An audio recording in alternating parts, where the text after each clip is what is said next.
നീയൊക്കെ തലകുത്തി പറഞ്ഞാലും നിന്റെ കയ്യിലോട്ട് വോട്ടേഴ്സ് ലിസ്റ്റ് തരൂല എന്നാണ് ഇലക്ഷൻ കമ്മീഷൻ പറഞ്ഞിട്ടുള്ളത്. അതിനിപ്പോൾ രാഹുൽ ഗാന്ധി പറഞ്ഞിട്ടും കാര്യമില്ല, ഇന്ത്യയിലെ ഒരു മനുഷ്യനും പറഞ്ഞിട്ട് കാര്യമില്ല, BJP-ക്കാരല്ലാതെ. അപ്പം അങ്ങനെ നിൽക്കുന്ന സമയത്ത് ഈ കർണാടകയിലെ അവസ്ഥ നമ്മൾ കണ്ടു, ഒരൊറ്റ മണ്ഡലത്തിലെ അല്ലേ. അതേപോലെ തന്നെ ഇന്ത്യയുടെ പല ഭാഗത്തുള്ള കണക്കുകൾ ഓരോന്നായിട്ട് പുറത്തു വരുന്നുണ്ട്. നമ്മുടെ സുരേഷ് ഗോപി കട്ടെടുത്ത തൃശ്ശൂരിലെ കണക്ക് വരെ പുറത്തോട്ട് വന്നു തുടങ്ങിയിട്ടുണ്ട്. ഇതിൽ നിന്ന് കുറച്ച് വ്യത്യസ്തമായിട്ട് ഡൽഹിയിലൊരു കണക്ക് നമുക്ക് നോക്കാം. ഡൽഹി മാത്രമല്ല, നമുക്കിതുപോലെ കിട്ടുന്ന പല കണക്കുകളും നമ്മൾ നോക്കും. ഏതാണെങ്കിലും മൊത്തം ലിസ്റ്റ് കിട്ടാത്തത് കൊണ്ട് ഡൽഹിയിലെ കണക്കുകൾ ഇങ്ങനെയാണ്. 2024 ലോക്സഭാ ഇലക്ഷൻ കഴിഞ്ഞിട്ട് 2025 നടന്നിട്ടുള്ള നിയമസഭാ ഇലക്ഷനിലെ കണക്കാണ് നമ്മൾ പറയാൻ പോകുന്നത്. വളരെ രസകരമായിട്ടുള്ളൊരു കണക്കാണ് കേട്ടോ, കണ്ടു കഴിഞ്ഞാൽ നമ്മൾ ഞെട്ടിപ്പോകും. അതായത് ഡൽഹിയിൽ കഴിഞ്ഞ നിയമസഭാ ഇലക്ഷനിൽ ആം ആദ്മി പാർട്ടിനെയും പിന്നെ കോൺഗ്രസിനെയും ഒക്കെ പിന്തള്ളി 48ഓളം സീറ്റ് കിട്ടിയിട്ടാണ് BJP ഭരണം പിടിച്ചത് അല്ലേ. അപ്പോൾ ഈ 48 സീറ്റ് കിട്ടുക എന്ന് പറഞ്ഞത് ചെറിയൊരു കാര്യമില്ല. അന്ന് വോട്ട് ക്രമക്കേടുകളും വോട്ടർ ലിസ്റ്റിൽ ആഡ് ചെയ്തതും വെട്ടിക്കുറച്ചതുമായിട്ടുള്ള പല കണക്കുകളും അന്ന് കെജ്രിവാളും അതുപോലെ തന്നെ ആം ആദ്മി പാർട്ടിയും കോൺഗ്രസും ഒക്കെ പുറത്തോട്ട് വെച്ചിരുന്നു. കേസെടുക്കാൻ അന്ന് ഇലക്ഷൻ കമ്മീഷൻ തയ്യാറായിട്ടുണ്ടായിരുന്നില്ല.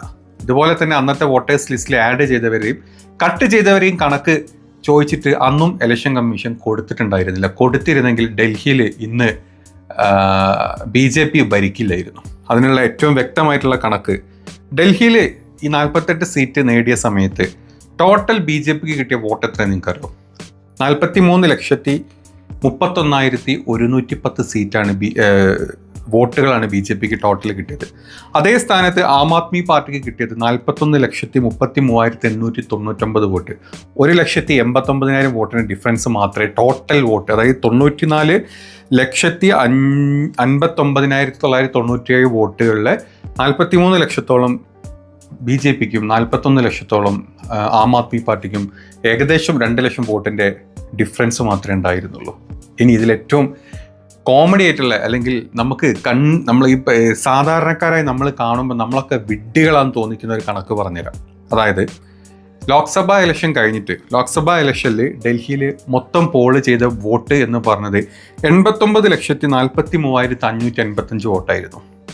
അത് കഴിഞ്ഞ് നിയമസഭാ ഇലക്ഷൻ 2025 നിയമസഭാ ഇലക്ഷനിൽ ടോട്ടൽ വോട്ട് ചെയ്തത് 94,59,997. അതായത് 5 ലക്ഷം വോട്ടാണ് 10 മാസം കൊണ്ട് ഡൽഹിയിൽ ആഡ് ആവുന്നത്. വെറും 10 മാസം കൊണ്ട് 5 ലക്ഷം പുതിയ വോട്ട് ഡൽഹിയിൽ ആഡ് ആവുക ചെയ്തത്.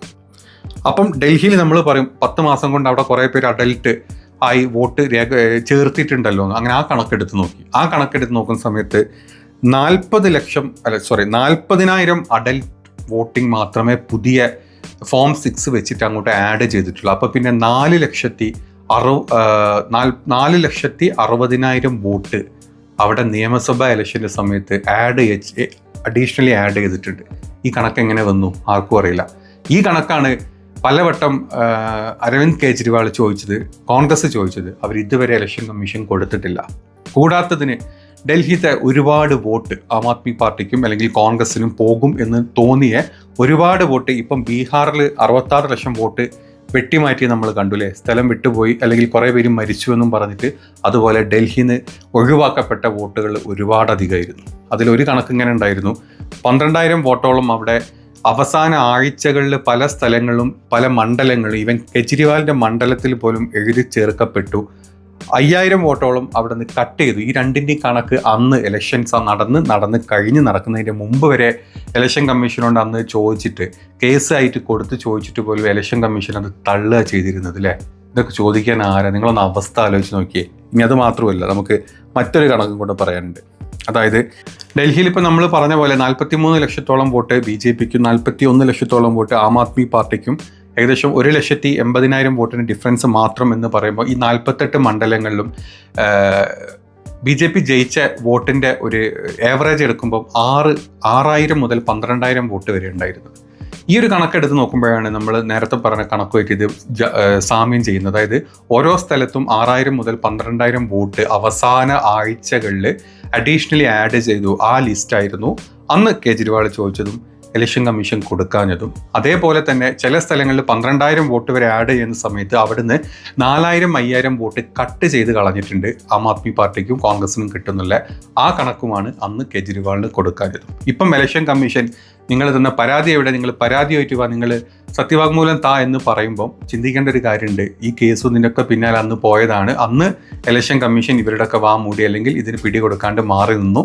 എങ്ങനെയെങ്കിലുമൊക്കെ BJP-ക്കാരെ താടിജിനെ ജയിപ്പിക്കണം, താടിജിയുടെ പാർട്ടിയെ ജയിപ്പിക്കണം എന്നുള്ള രീതിയിലാണ് ഇത് ചെയ്തത്. ഇതൊക്കെ കണക്കാണ്, ഫാക്റ്റാണ്, കളവുകളല്ല. ഇന്നലെ അനുരാഗ് താക്കൂർ പറഞ്ഞ പോലെ കള്ളവെടിയല്ല പൊട്ടിച്ചത്. കള്ളവെടി പൊട്ടിക്കാൻ അനുരാഗ് താക്കൂറിന് അറിയാം. ഇതൊക്കെ കറക്റ്റായിട്ടുള്ള അവിടുത്തെ കണക്കുകളാണ്. ഈ കണക്കിനൊക്കെ ആരുത്തരം പറയും? ആരുത്തരം പറയില്ല. തോറ്റവൻ തോറ്റു.